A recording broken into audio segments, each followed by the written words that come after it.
Hi, this is Anita for Dusty Roads Podcast. One of the things that you need to do when you are traveling is to really think about how to protect yourself from scams. And I'd like to say that when you are traveling, this is really, really important because a lot of times when you're traveling, whether it's for work or it's for pleasure, you may find that you are extremely busy. Maybe you're tired. Maybe you have jet lag. Maybe you look at something and you don't quite read it all the way. And so you end up making mistakes you would not make otherwise. So I want to talk a little bit about ways or things you can do to kind of protect yourself when you are traveling, or some different types of scams that can happen, that maybe, different types of scams that could happen to you and ways that you can look to avoid them. One of the first one is what I call the honey trap. One of the oldest tricks of the scammer's book is a honey trap. This basically is the scheme involves a scammer attempting to draw you into their life and professing love and devotion only to request money under variable pretenses. When I lived in Bangkok, Thailand years and years ago, we would always say this, like, you'd see this older guy with a young girl, and the young girl would say to himself, like, oh, you're so handsome. You're the most handsome guy I've ever met. And, oh, I just love you so much. And, oh, you're just so handsome. You're so wonderful. And, a lot of times these guys would just be like, wow, this is so great. And they'd give her anything she wanted. That, folks, is a honey scam. You can protect yourself with a honey scam by being skeptical of quick declarations of love. If somebody very quickly, professes their love to you and they hardly even know you, and they come up to you in a bar and say, oh, you're so handsome, I just love you so much, and you think they're being realistic about it, well, then I'm sorry to tell you, that is not love. That is basically a form of manipulation. You also learn to verify their identity. A lot of times they'll tell you these sad stories or these sad things, and it's not true at all. I found this many times in some places like China, where there were some parts of China before where people would go and they'd be adopting Chinese babies. And in that particular area of Guangzhou, where a lot of the Americans and others came, this is quite a few years ago, to adopt Chinese girls, they would, stay at this particular hotel to wait for visas and things to come through. And the hotel happened to be actually kind of right next to the U.S. consulate there.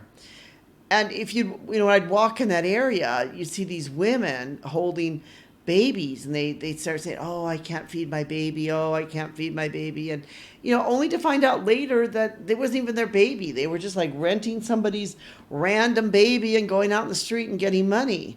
And so, you really need to be, careful and be able to verify things, because a lot of times these scammers, they play on certain people in certain areas because that's what they feel like people want to do. They obviously went to this area of Guangzhou, and when they were trying to scam me this particular time, they probably thought that I was there to, adopt a baby.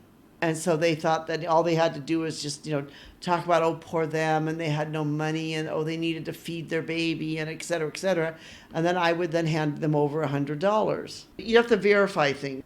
Never send money to someone you haven't met in person. This is the big one, right? Like, if you haven't met them in person and they're telling you for some reason that, they can't be able to see you, that, oh, maybe they're stuck in a war zone, which is one of the big ones now, or, for some other reason, don't believe it at all. Unless you can see them face to face and look in their eyes, do not send any money. The other one is the poor me trick, where I kind of allude on that a bit with the women with the babies that would rent the babies. Sometimes, they would, this, it becomes like, oh, poor me, I have no money.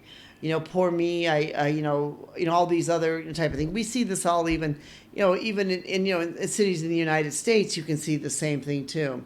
Research common scams in the area where you're traveling so that you understand what tactics are being used, understand what the scams are.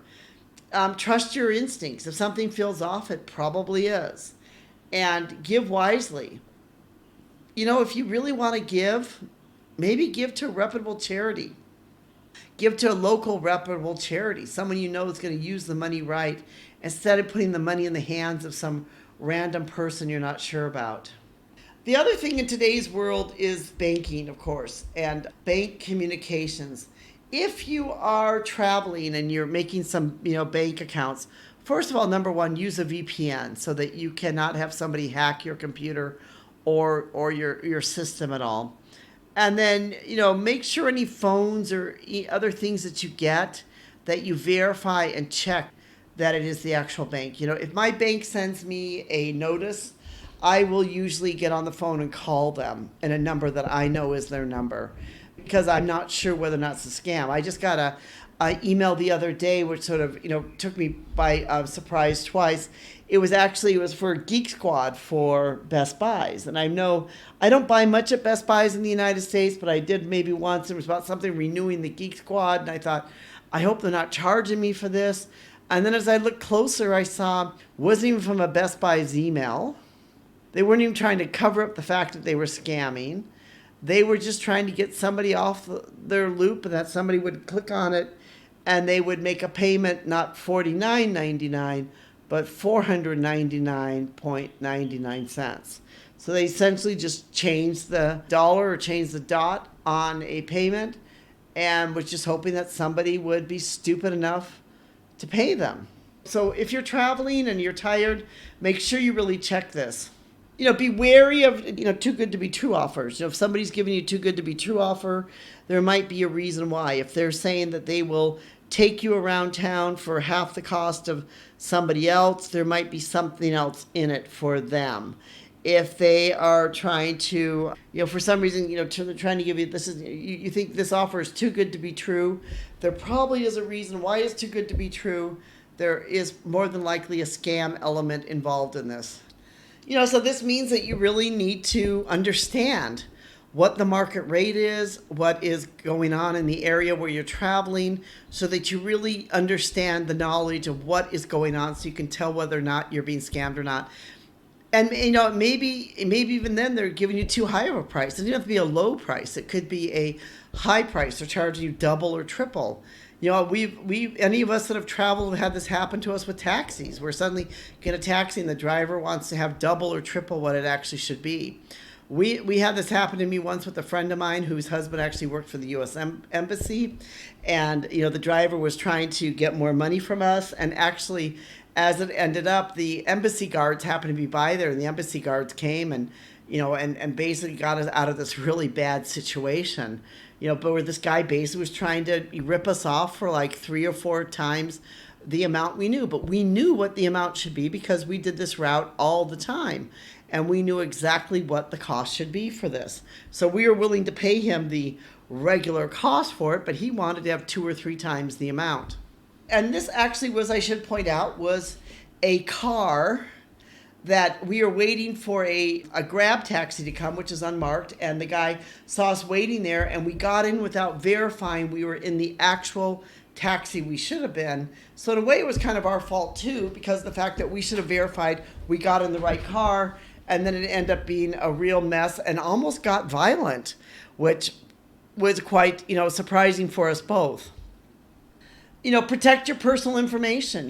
Get a VPN. I've talked about this many times. If you're traveling, invest in a VPN, a personal VPN. When you're doing banking or other things, that you can protect yourself. Find ways to make sure that you are protected.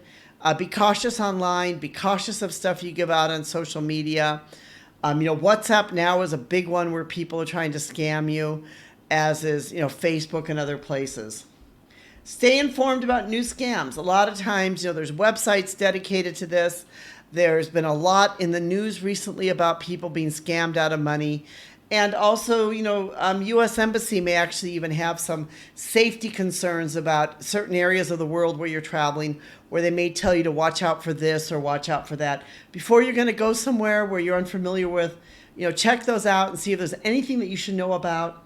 Check independent blogs and others who maybe have gone there, who have traveled there, to get information also from them.